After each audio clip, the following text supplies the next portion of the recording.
Welcome to Transformation at CIIS. Listen and be transformed. Hi, Transformation audience. I am Damali Robertson. I am the Director of Diversity, Equity, and Inclusion here at CIIS. And I want to tell you about a conversation I had with one of our faculty members, Leticia Brown. And Leticia Brown and I had this amazing conversation about power reclamation, about the gifts that Black women bring into spaces, and the gifts of rest. And it's interesting because Leticia and I had this conversation many months ago. And at the time, I was coming out of a space of real deep grief. And so it was like the conversation really fed my soul. It fed my soul in a way, it was almost like a reminder about what's possible when you really listen to what you need, to your body, to, you kind of resist productivity culture, grind culture, and you really tune in to what is needed for your healing. And I knew that I wanted to present this conversation this semester. So even though I recorded it months ago, I knew that I wanted to present it this semester just to make room for the kind of vibrant, the rich conversation that this conversation was. It was special, and I knew that I wanted to anchor it in something special. And it just so happens I'll be talking to Trisha Hershey coming up in October, just in a couple weeks. And I thought, we talked about Trisha's nap ministry in this conversation. We talked about the deep importance of rest and talked about honoring our ancestors in ways that I've read in Trisha's book, RestAsResistance. And I just happen to have Trisha's book right here. And I say that to say that it's all connected, and so much of what we do here at the division is layering on ideas so that, you know, what feels right to you, you can kind of pick, you can take a little piece. You can take a little piece, what applies to you. You can take the layers that we're creating and make something beautiful out of it. And so I'm hopeful that this conversation will do something for you. You know, we talk a lot about Black women in this conversation intentionally. And if you've ever read the Combahee River Collective statement, one of the things that they say is that if Black women are free, and I'm paraphrasing, but if Black women are free, all people will be free, because there is something within us as Black women who have often been the most marginalized and the most have experienced the greatest amounts of oppression, because we're seen often as the least among these.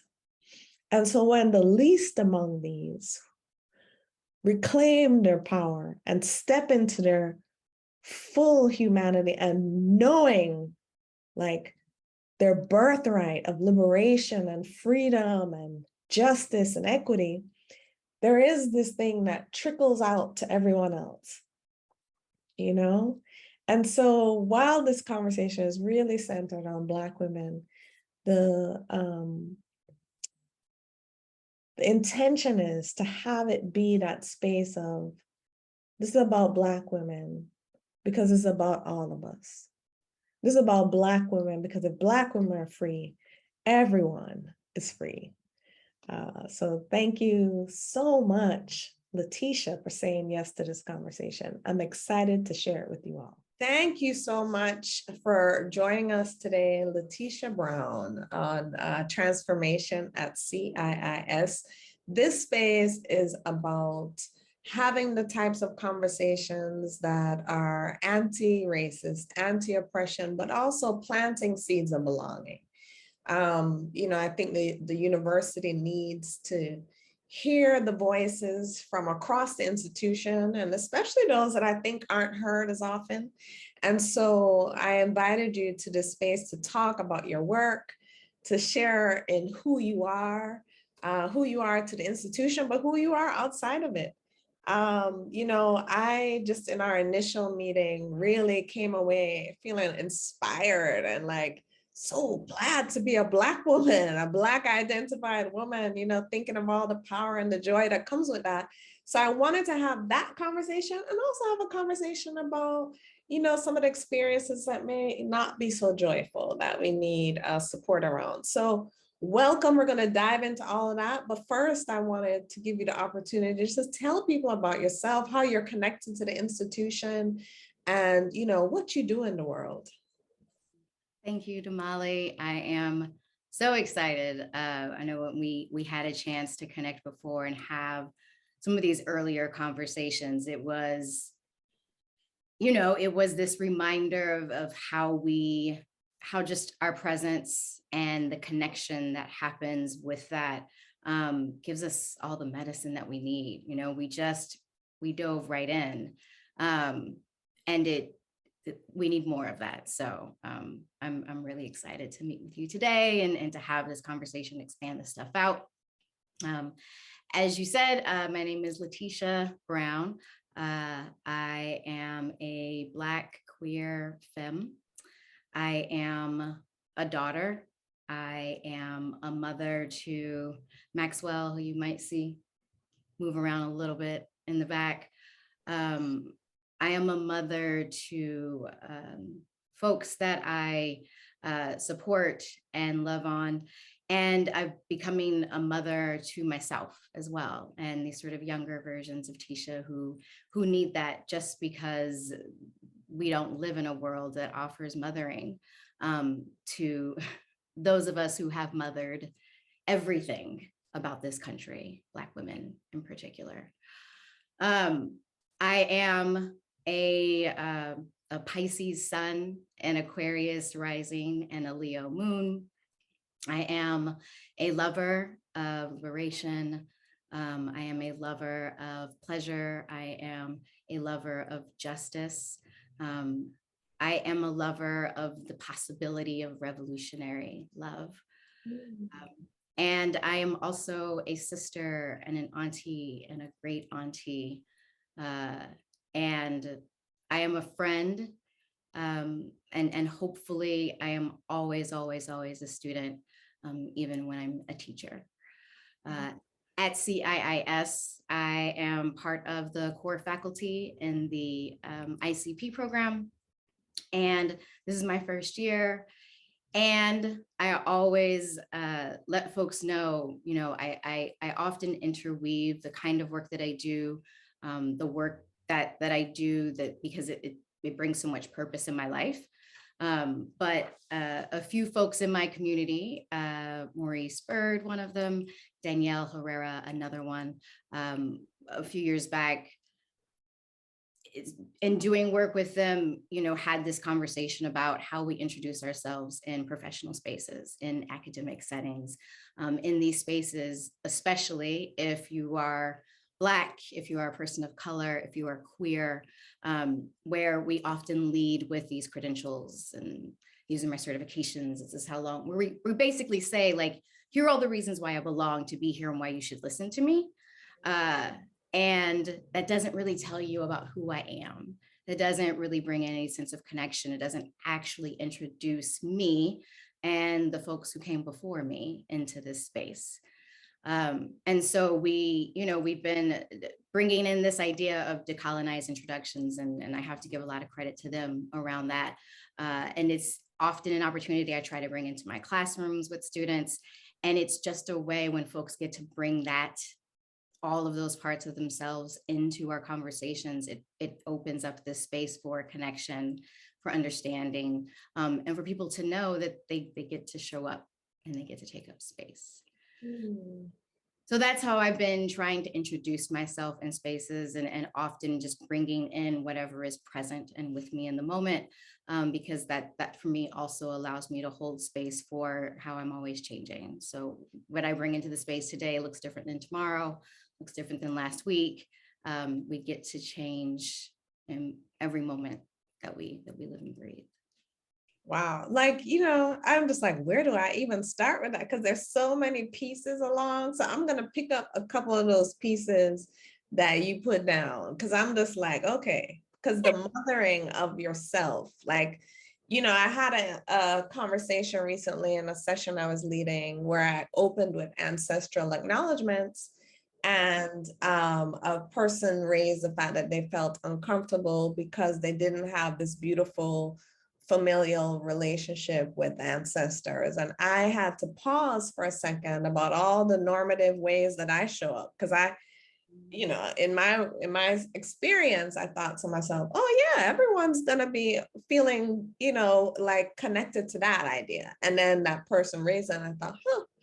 And, you know, we got into a conversation about non-normative parenting relationships, and we got into a conversation about connection in that non-normative. And when you talked about mothering yourself and all the ways that you've mothered, immediately it came up for me in this conversation I just had. And I want to drop in there a little bit around mothering, and the two things you said there, because you said a lot and I'm still like, ooh. But the two things that came up was the person I was once who needed all the mothering, like the 21-year-old Damali, or the, you know, 18-year-old Damali. And I'm thinking about some of our students who are young and still, like, talk about that mothering energy, where how you mother yourself, but how you extend that maybe to students you meet in the classroom. This, but one of the things that it feels so important to speak to is, especially in the world of therapy, and when we talk about trauma, we often talk about attachment and an idea of a secure attachment, and how the reality for so many of us is that we haven't developed a secure attachment. There's this way where a lot of us will say, oh, I have this type of attachment style that is in some ways problematic, broken, is not like the norm, or what we consider to be like the healthy way of being attached. When, quite frankly, I'm not sure if I've met many people, if anyone, who grew up with a secure attachment, or even just this idea that attachment is something that happens in this sort of static moment. And so for me, the thing that I often have to remind myself is that at various points throughout my life where I've experienced harm, and whether that's been on an interpersonal level, whether that's been in a familial way, whether that has happened or continues to happen on a regular basis, because I live in a world that benefits from keeping me disembodied, benefits from me not having a relationship to myself with nurture and with love and tenderness, living in a society that often is telling me that my existence is a problem, is wrong, should not be. We don't talk enough about how, you know, so many of us didn't get and don't get to have the experience of secure attachment to this place that we call home. Right? And what is the impact of that? What does that then mean that I have to try and figure out how I receive through my collective self? So how do I mother myself through my grandmothers? How do I mother myself through whatever maternal lineage that exists? And not maternal just in the sense of anyone who was a mother, or anyone was, you know, considered a woman, but mothering and nurturing from the energy of that, right? That we all have to be able to connect to and have. And that, you know, the way that I do that is about being able to slow down, being able to pay attention to what is showing up for me, being able to, when something shows up for me, to turn towards it. And right, have some curiosity, some genuine curiosity about it, but the curiosity to better understand it, to give it space for it to exist and show up. Because for me, I've realized that is how I begin to tend to whatever it is that needs tending. It starts with being able to slow down, being able to pay attention, and then being able to turn towards it, and then be like, you know, what's going on? What do you need? So many of us don't get to ask ourselves the question throughout the course of the day, or even in our lives, of like, what do you need? And then have the space to be able to receive whatever the answer is. And when I think also about what that looks like for me, it is often about being embodied. It is often about being able to have a sense of safety, and that feeling that home and groundedness can exist within me. And again, in order to be able to have that, I have to be able to have spaces, relationships, community, that are safe, that do welcome me in, that do, right, when you talked about this sense of belonging, that is not a desire or a luxury. That is something that we all need. And so many of us don't have that in this world that we live in. And so mothering also looks like being vulnerable in my interdependence, and continuing to show up in all of the ways that I show up in community with other people, allowing myself to be cared for also. You know, you said, what do I need? Asking yourself, what do I need? And I'm telling you, I could think about my mother and my grandmothers before her and my great grandmother. I mean, I have come to understand that, you know, I come from a line of women who didn't ask themselves what they needed because they were in survival mode, because there was just one foot in front of the other. Like, how do I take care of the material needs in front of me so I don't really have access to what do I really need? And so I can pull up a conversation I had with my mom, asking her like what she had dreamed of. And she was like, dream? Like, what are you talking about? I had to survive. And so I want to just take a moment to be in that place of the what do I need conversation, and ask really like from a very honest place, like how, if you're in survival mode, do you get or even begin to take the step to ask yourself, what do I need? I thought it was so powerful. Yeah, I have to say that to get to a place where I was able to ask myself that question, to have the space to actually sit with the possibilities of what the answers could be, to sit with asking that question and then not having a response to that. All of that has come to me, I would say, because of my relationships and connections, particularly with other Black folks, where we are talking about this idea of reclamation, where we're talking about how it is that we can show up for each other, where we talk about, and not just talk about, but, you know, try to bring as much of our bodies and our spirits into coming together with each other for rest. Right? Like I think about the Nat Bishop and Nat Ministry, Trisha Hershey. I think about how sometimes before we can ask ourselves, what is it that I need?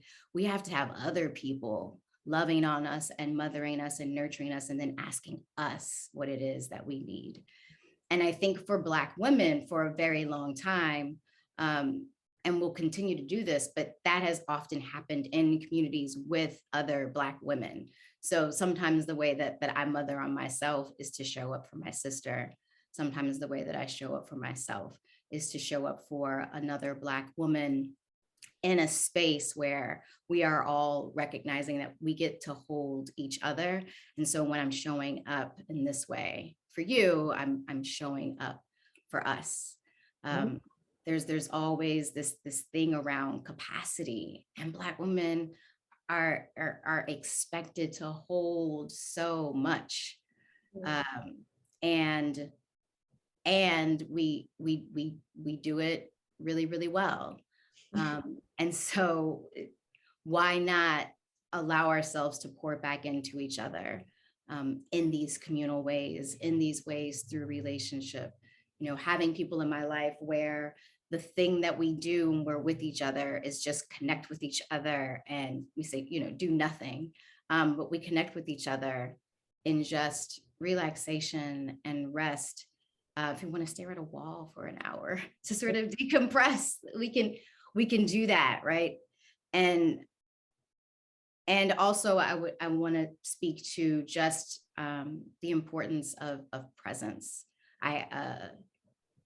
Self-disclosure, I have an ADHD coach who talks to me about this concept of body doubling, where just being present with somebody while they're trying to figure something out or do a task or complete a task offers this sort of co-regulation that allows us to be able to move forward and make progress with the task that we need to do.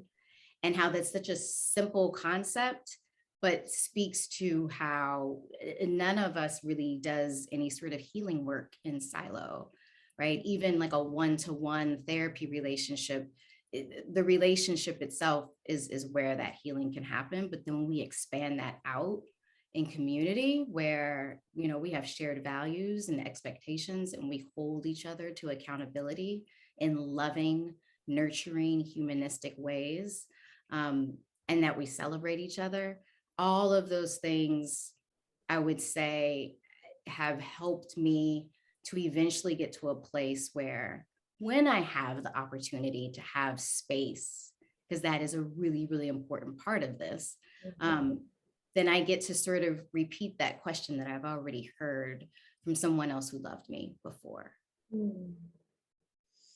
Wow. And, I have valued Black women, in my journey, my healing journey, my self-love journey, my pleasure journey, right? And so I facilitated a circle of Black women, a healing circle for a number of years. And I tell you, I can't say enough about the breakthroughs, the ahas, the rest, the allowing, the spaciousness that came from those connections. And so I so feel what you're saying. And, two things I want to ask you coming out of that, because some folks may not understand the idea of reclamation.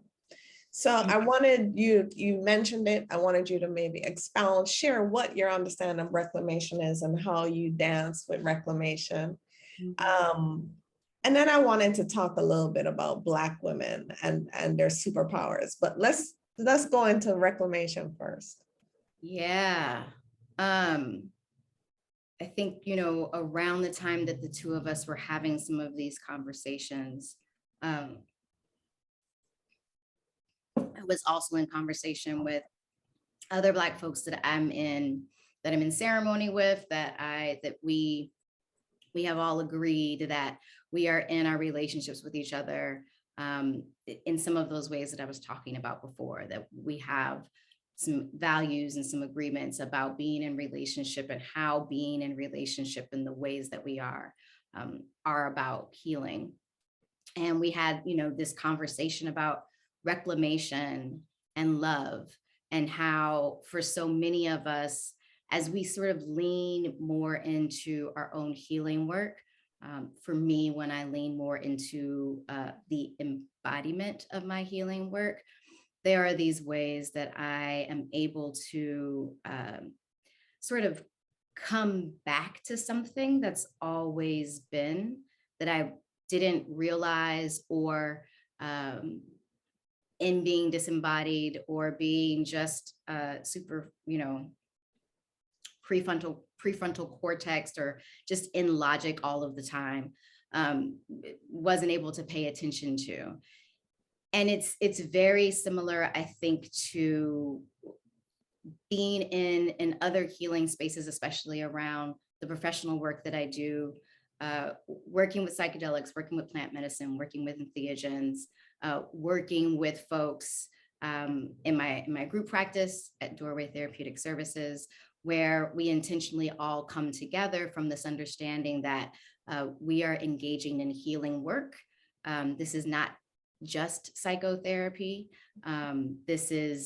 Psychotherapy is one of the ways, it's one of the tools that we can use to really lean into this sort of more expansive idea around healing, and how so often when we come together and we're in this space of like learning and wanting to sort of understand more about how we do this work, that it feels familiar, that even as we're learning something that even something that might have been packaged to us as new and innovative, that a lot of what we're coming back to is really, really old medicine. And that this is something that we can get access to, that all of us get to be able to have access to, because it is within us, it is within our collective selves. And even for me as a person who doesn't have as much information as I'd like to have about my lineage, recognizing that even that there are folks who prayed for my existence before I was here that I don't know, right? That know me, and that I do know, but in this sort of space and time and dimension that I don't know in the ways that we know. And so this sort of reclaiming of, old ancient wisdom, traditions, and medicine feel really important to me to sort of ground myself in, because as a consummate student, I'm always wanting to learn. I'm always wanting to, know more about the things that I don't know. And I also have to hold that there's a whole bunch of wisdom that I have access to within myself as well, that also shows up within community. And then this piece around rest and the reclamation of that, particularly when I think about Black folks in this country. And quite frankly, having a few conversations with friends more recently, where it sort of hit me that labor is something that I am starting to critique. I mean, I've always critiqued it from this sort of like anti-capitalist lens. And then realizing that like so many of us, Black women in particular, Black folks as a whole, are exhausted. And this exhaustion is generational. And when we really tell the truth about the foundational wealth of this country, how I'm kind of like, labor. Yeah. But generations and generations and generations prior to me have put in the labor that has created this superpower that is this country. I should be able to rest, and generations after should be able to rest, just based on that. And so this idea that like my existence is absolutely resistance. My survival is resistance. My survival means that those who came before me also get to continue to live, right? But also that rest, we know this is Maslow's hierarchy of needs.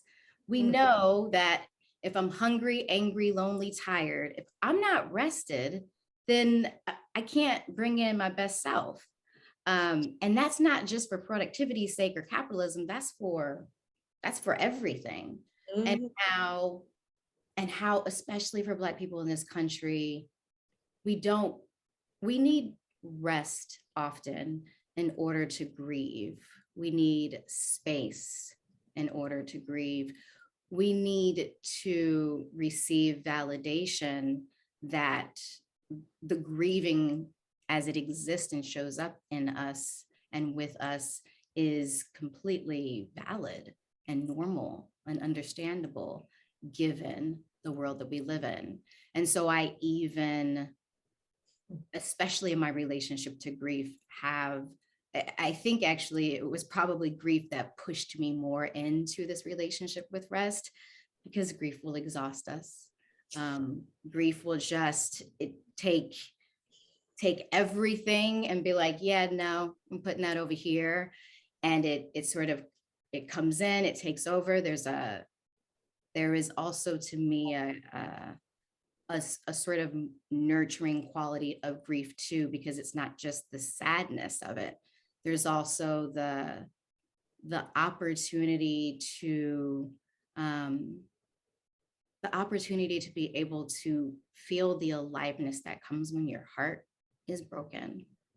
And grief's relationship to eros or the erotic, right? Grief and life and death. But how we deserve, rest is our birthright. It's everybody's birthright, but it is particularly the birthright of folks who have never been given the possibility and the humanizing invitation for rest. That is not a reality of Black folks in this country. Man, and globally, you know, it's interesting. Like I'm listening to you, and there's so many my head has just been like this the whole time, because when I think about the labor that has gone in, that's been put in, devoted by Black bodies around the world, when I think about all the ways that wealth has been accumulated on the backs of Black bodies. And in this United States, of course, we have a particular context for that, right? That I lift up, because like you're saying, even I, as a Black-bodied woman, you know, I struggle with giving myself permission to rest, because I watched my mother labor. And like, when I think about her commute sometimes, like 2 hours each way, because she lived in neighborhoods that she could afford and worked in places far, far away. And when I think about her exhaustion when she would come home, and kind of the rage and the anger that she experienced at home, right? Because she had to spend all day pretending to be okay in order to keep the job, right? And so when I think about that, I think about how I've been conditioned into this idea of labor, and this idea of pretending to be okay, and this idea of moving through whatever is thrown at me in the name of capitalism, and how I've had to like stop myself in my tracks and say, no, you're not gonna just keep living that. You're gonna do something different, and you're gonna allow for your voice to be heard, to say, no, I'm not gonna accept this thing, or you're gonna take a break too.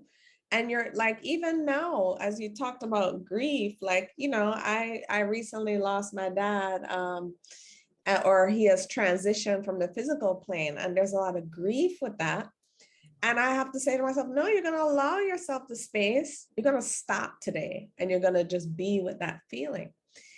And I say these two things to ask you a question, because I recently came into this understanding of grief and the way that you're talking about it. That grief is this thing that I think is so more universal than we think, because, you know, while I am associating it with this physical loss, what occurred to me recently is that when we lose a job, we're grieving. When we are treated with hostility, we're grieving. We're grieving racism. We're grieving sexism. We're grieving transphobia. We're grieving the genocide of Native American people. There's so much like grief, right? Because there's so much trauma. And I have just recently like, oh, those things are woven together. And so my question is, how do we, as especially Black-bodied people, but bodies of culture, as Resmaa Menakem would refer to them, how do we make the space to grieve?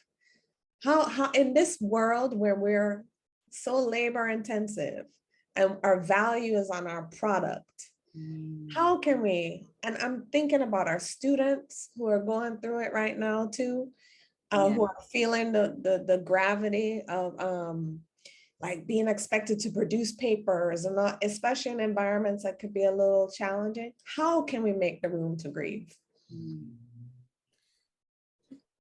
You know, I have another person that I'm in community with who I consider a sister and a teacher who talks about the importance of telling the truth.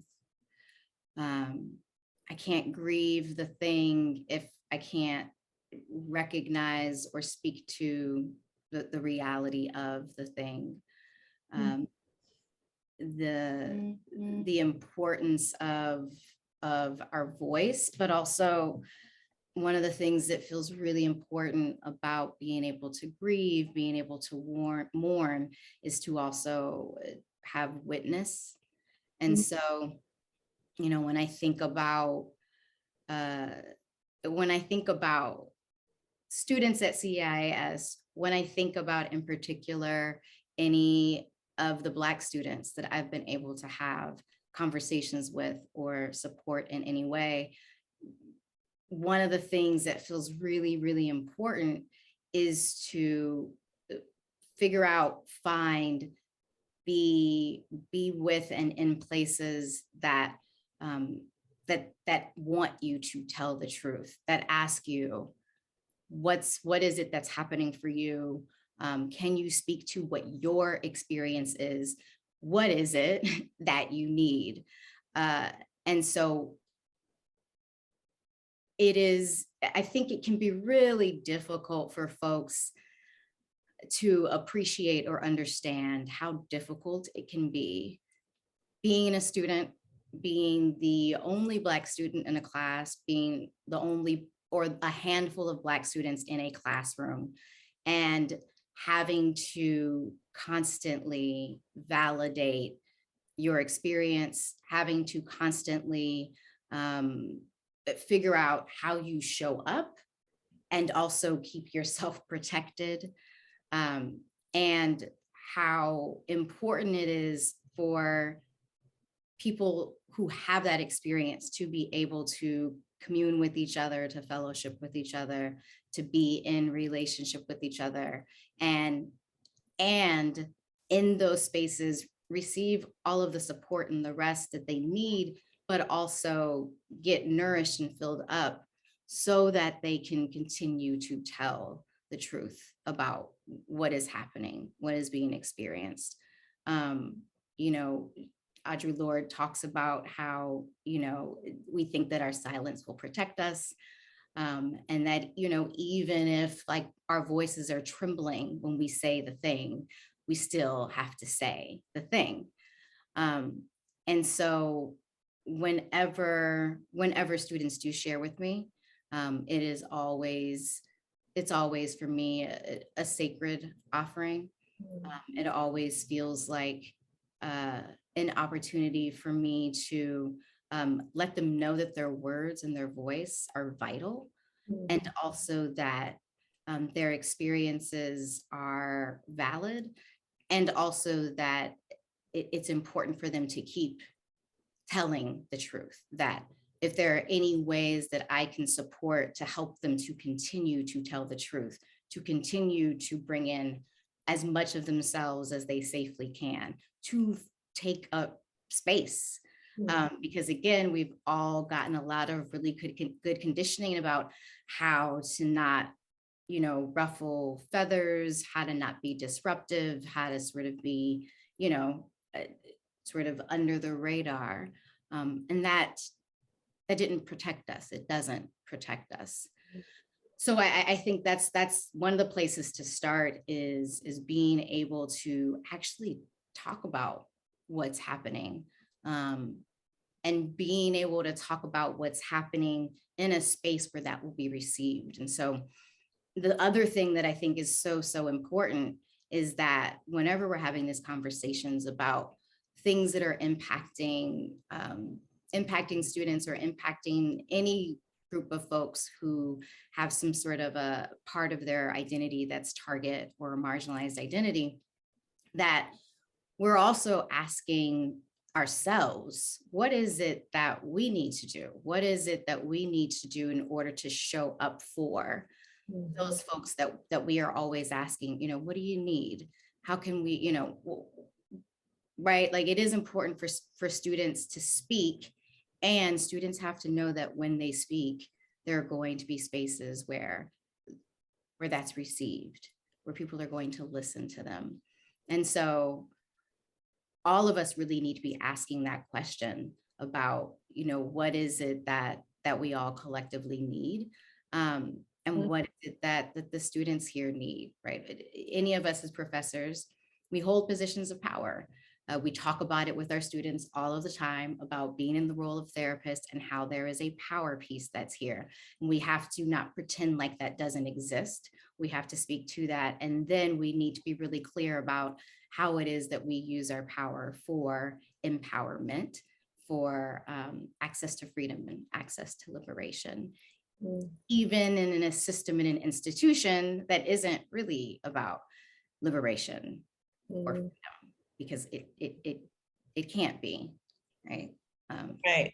Oof. And what's so interesting is that I was just working on a paper for a program I'm in about organizers and movements. And so being with organizations that are asking to defund the police and abolition, and them talking about, well, I mean, the system is working exactly the way it was designed. So we actually need to kind of like reimagine it. And that's what I'm hearing you say, and I'm saying that I think, institutions, universities are working the way they're designed, to kind of uphold some of the old ways. And I think that what I find myself in this seat wanting to do is to offer some new ways so that we can think about how we move forward. And one of the things that you said in the beginning, and I kind of alluded to Black women's superpowers, is like,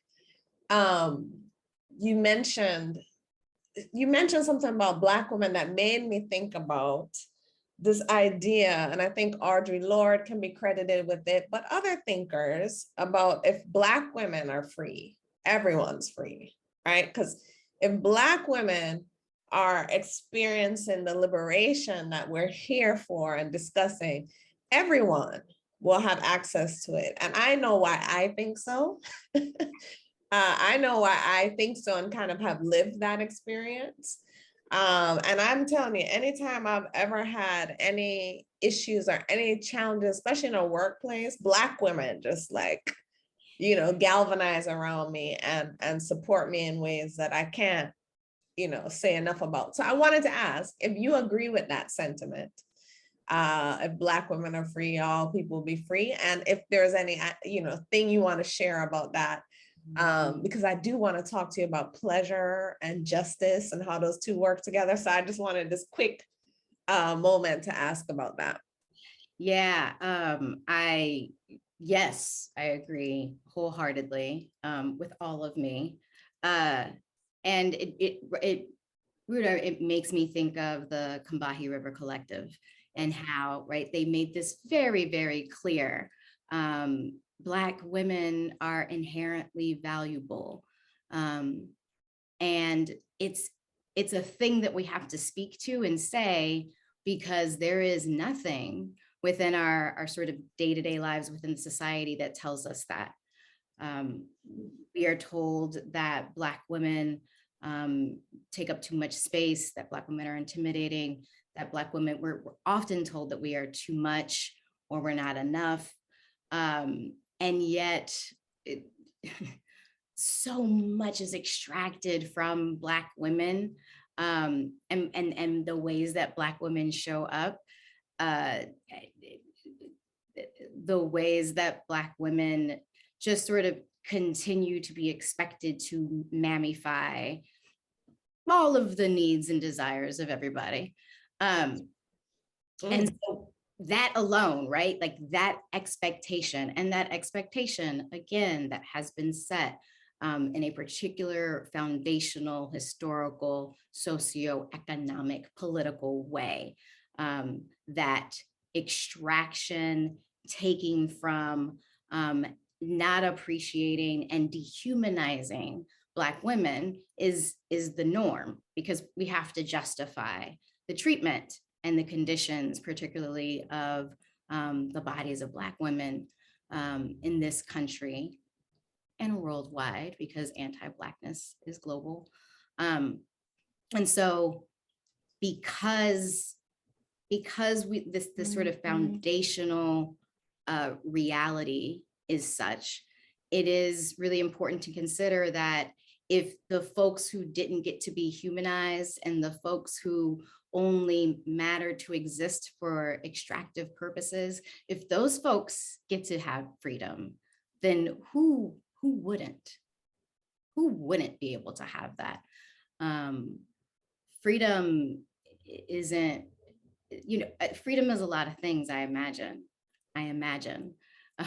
But freedom, I often think about as, is it an opportunity for expansiveness, for choice, for me to know that what it is that my spirit and my body invites me into is something that I get to have, that I get to experience.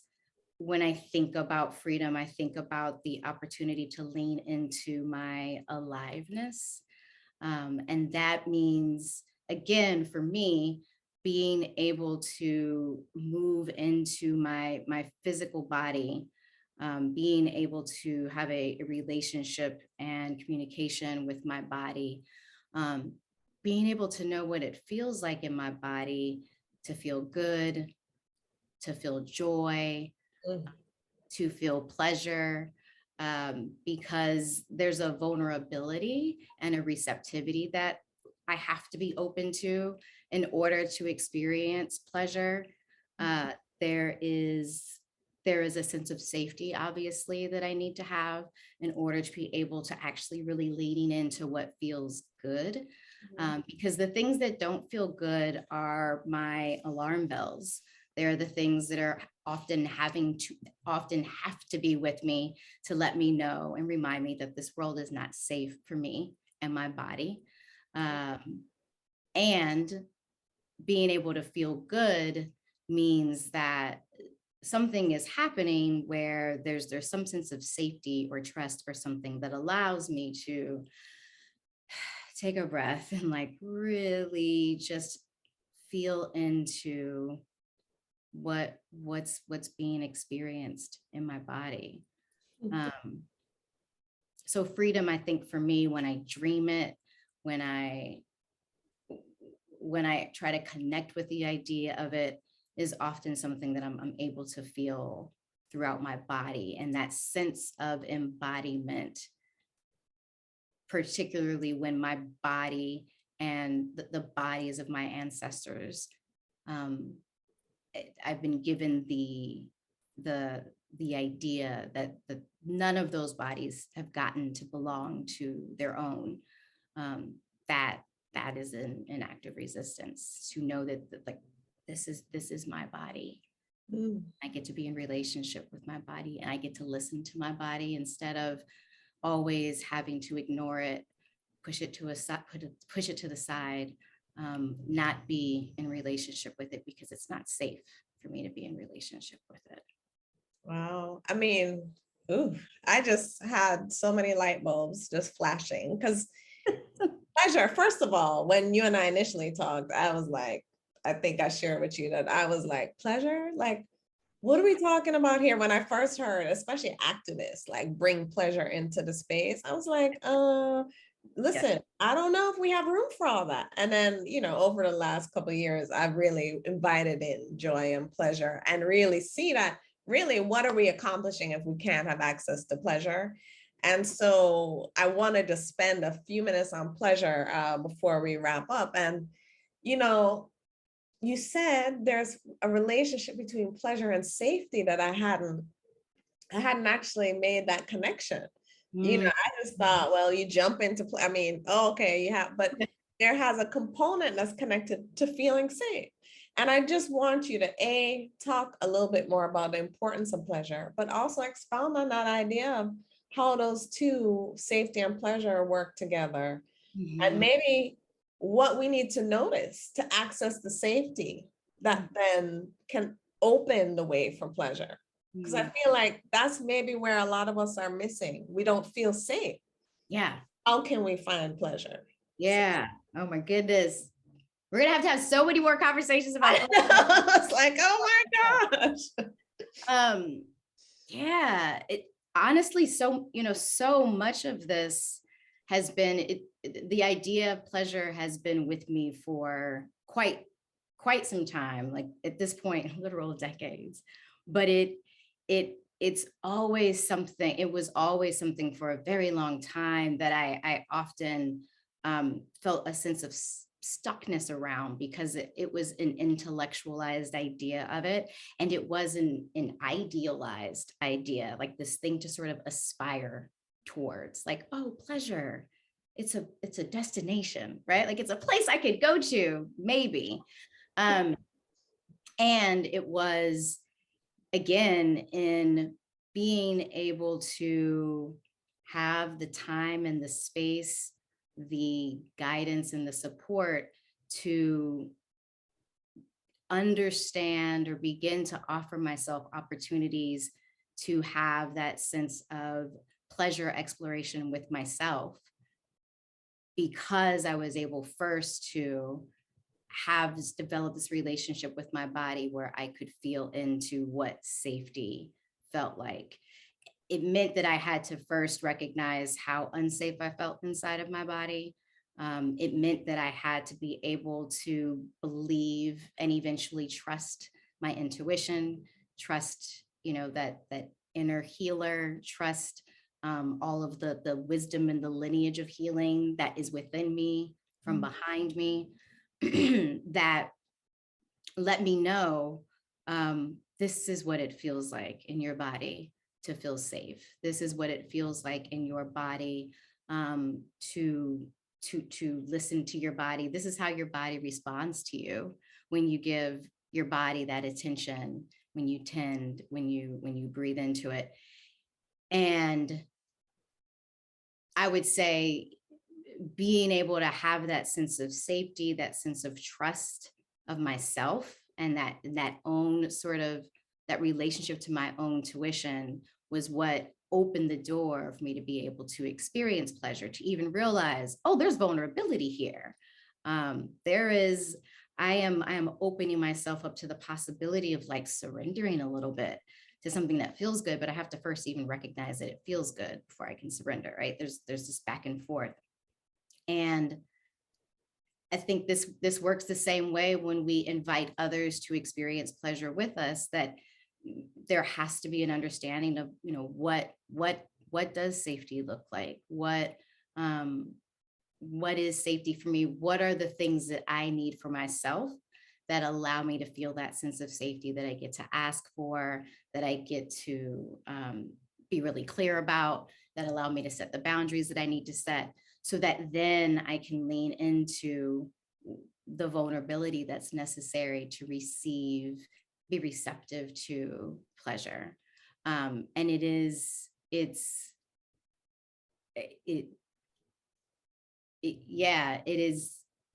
it can be a difficult thing to put into words. But I will say that being able to trust myself, being able to sort of lean into intuition is one of the really important experiences that I need to have in order to be able to experience pleasure.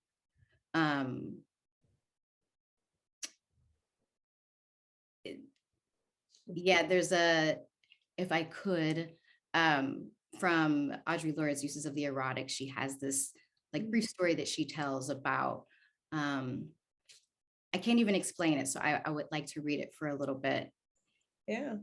Sort of like maybe moves us more into this idea of around pleasure, or even like the power of the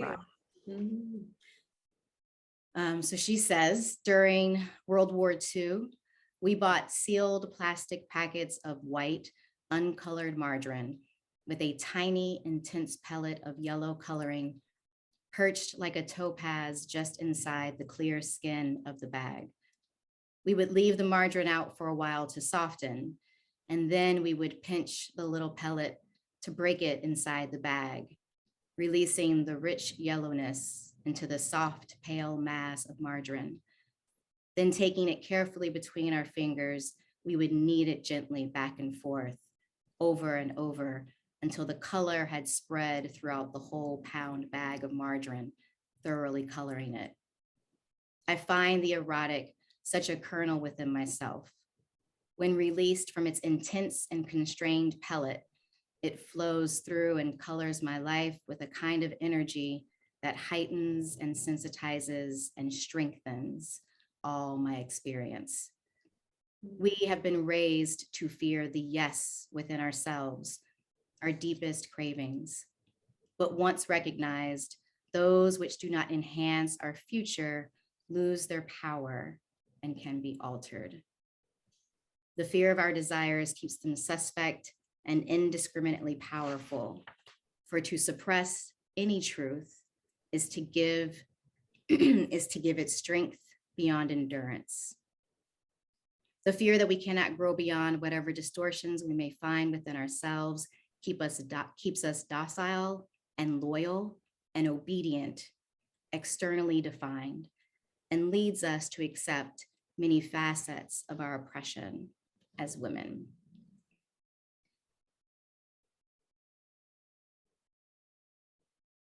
This story that she tells about this pellet, right? The way that the poet of her, comes out when she just sort of describes this experience, and the way that it just sort of, it almost reverberates. It is,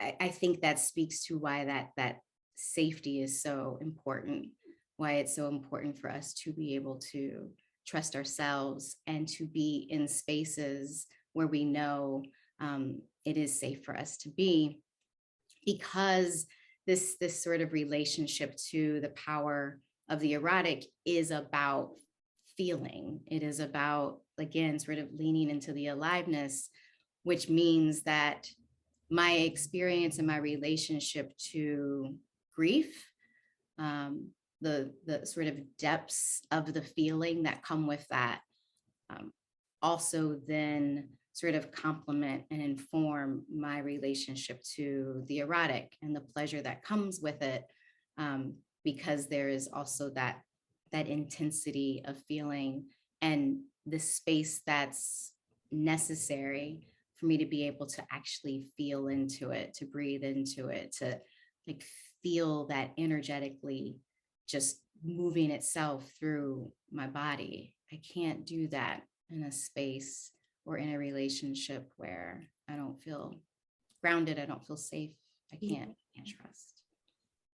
Wow, thank you so much. I feel like today's conversation has been just like wisdom, like this wave of wisdom just kind of washing over me, but I'm sure anyone who's listening will really benefit from all the things we've talked about today. I want to ask one last question. If there's anything that you want to share that I've missed, if there's anything that's come up for you that you feel like you want to be sure that we cover or say today. No, these conversations, right? We never know where they're going to take us. We allow them to take us with, we allow things to emerge as they emerge. But I will say that it's beautiful, it's nurturing, it's nourishing, it's like really yummy to be able to have these conversations with you. It's a thing that obviously I can go on and on and on about, and we don't talk about it enough. We don't talk enough about play. We don't talk enough about joy. And pleasure is such an important part of that, right? Pleasure is sexual, but pleasure is also really just leaning into like the colors of our lives, right? All of our senses being impacted by what's beautiful, what feels good, what brings us joy. And so I just want to express a whole bunch of gratitude for creating this space so that these conversations can happen, but also creating the space that you've created for the both of us to have this conversation, because you brought things, I brought things, and then all of our relations and all of the folks who showed up here in this moment, they brought things. And so I'm just very, very, very grateful that I was able to have this little bit of time with you. And I'm looking forward to much more. Yeah, me too. I was like, oh, I need to invite Leticia to do this and do that. So, you'll hear from me. And I definitely, in all like seriousness, love your earrings. So I was like, thank you. I Shout out local artist Fabiana Rodriguez. These are they're vulvas. Oh, they're beautiful. I just have been like staring at them like, oh my God, I just love how the yellow comes through with all the other colors. Anyway, so you can see where my head's been, earrings. But no, seriously, this has been such a beautiful conversation. And it's just a continual reminder to me of how much we need to feel into like our bodies and our intuitive sense, and we need to listen to ourselves, and we need to pause. And I could say this too, thinking about our students in particular, sometimes you may need to pause and take that rest and do something to nurture yourself in the midst of all the things that are swirling around us. And I feel like this conversation was such a reminder for me. And so it's an offering, I think, to everyone who's watching. Pause sometimes. Yeah. Take a rest, Yes, we need it. We deserve it. We and everybody else will be better for it. So yes, get yourself some rest. Go lay down. Go lay down. Take a nap. Thank you, Leticia. Thank you so much for being here. No problem. Listen and be transformed. Listen and be transformed. Listen and be transformed.